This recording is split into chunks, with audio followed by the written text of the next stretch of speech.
बिस्मिल्लाहिर्रहमानिर्रहीम। अस्सलाम वालेकुम। कैसे हैं आप सब? जहाँ रहें खुश रहें, आबाद रहें। आज मैं आपके साथ बहुत ही डिफरेंट और बहुत मज़ेदार मटन तंदूरी हांडी की रेसिपी शेयर करूंगी, जो कि बहुत मज़ेदार बनती है। बहुत इजी वे में बनाऊंगी। रेस्टोरेंट से ये इतनी एक्सपेंसिव मिलती है, तो हम वही हांडी लो बजट में घर पर तैयार करेंगे और बहुत ही सिंपल वे में तैयार करेंगे। मैं ये हांडी मटन से बना रही हूँ। आप ये बीफ या चिकन से भी बना सकते हैं, उससे भी बहुत ही टेस्टी बनती है। मैं मट्टी की हांडी में बना रही हूँ। आप रेगुलर जिस भी पतीली में बनाना चाहें बना सकते हैं। हांडी में 1 कप ऑयल ऐड किया है। एक बड़े साइज की प्याज को स्लाइस में कट करके फ्राई करके निकाल लूंगी और इसका चूरा कर लूंगी। जब तक प्याज फ्राई हो रही है, दूसरी साइड पे मैं कुछ स्पाइसेस को ड्राई रोस्ट करूंगी। 1 टेबलस्पून भर के साबित धनिया, 1 टीस्पून जीरा, 1 टीस्पून सौंफ डाल के इसको ड्राई रोस्ट करेंगे। 2 से 3 मिनट इसको रोस्ट करेंगे। जब अच्छी सी खुशबू आएगी और स्पाइसेस का कलर चेंज हो जाएगा, तो मैं इसको निकाल के दरदरा सा कूट लूंगी। स्पाइसेस का पाउडर नहीं बनाना। हांडी में स्पाइसेस को दरदरा सा कूट के डाला जाता है, तो उसका बहुत ही अच्छा टेस्ट आता है।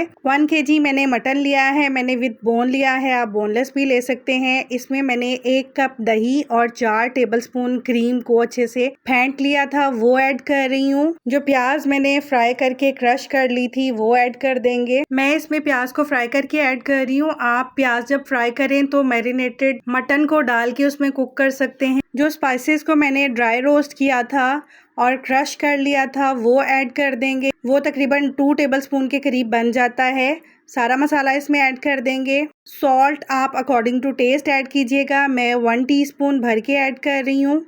Red chilli powder 1/2 teaspoon, red chilli flakes 1 teaspoon, black pepper freshly crushed 1/2 teaspoon, किसी भी ब्रांड का तंदूरी मसाला 1 टेबलस्पून ऐड करूंगी। आप स्पाइसेस को अपने टेस्ट के अकॉर्डिंग ही ऐड कीजिएगा। जितना आपको स्पाइसी पसंद हो आप उतना स्पाइसी कर सकते हैं। कम स्पाइसी पसंद है तो स्पाइसेस को कम भी कर सकते हैं। हल्दी 1/2 टीस्पून, जिंजर गार्लिक और ग्रीन चिलीज का पेस्ट मैंने बना लिया था, वो 2 टेबलस्पून ऐड कर दूंगी।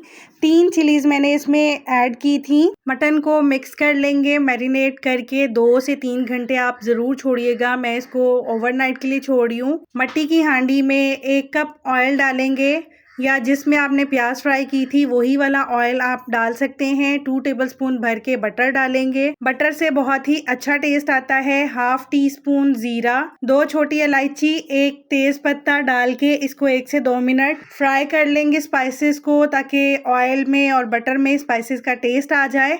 और जो हमने मटन मैरिनेट किया हुआ था वो इसमें ऐड कर देंगे। मटन को मैरिनेट करके ज़रूर छोड़िएगा ताकि मटन में स्पाइसेस का अच्छे से टेस्ट आए। मैं मट्टी की हांडी में बना रही हूँ। अगर आपने जल्दी बनाना है तो आप इसको कुकर में भी बना सकते हैं। मैंने इसमें प्याज फ्राई करके डाली थी। आप प्याज फ्राई करके जो मैरिनेटेड मटन होगा वो इसमें डायरेक्ट डाल के भी कुक कर सकते हैं। 5 से 6 मिनट मटन को भूनने के बाद मैं इसमें पानी ऐड कर दूंगी 2 गिलास। इसको ढाँप के 40 से 45 मिनट के लिए कुक करेंगे ताकि मटन अच्छे से कुक हो जाए। लो फ्लेम पर कुक किया है। आप भी लो टू मीडियम फ्लेम पर ही कुक करिएगा।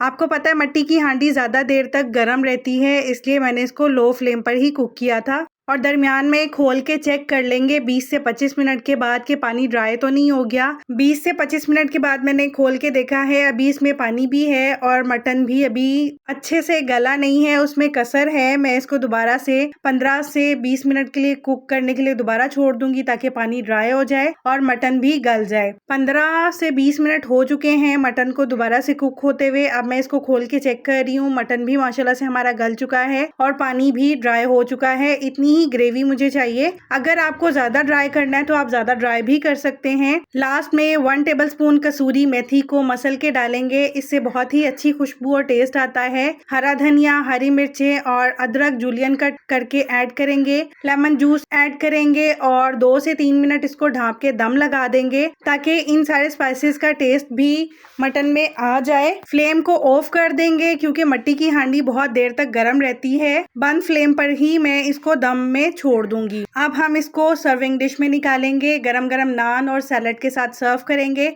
अगर आपको रेसिपी पसंद आई हो तो लाइक कीजिएगा। कमेंट सेक्शन में अपना फीडबैक ज़रूर दीजिएगा।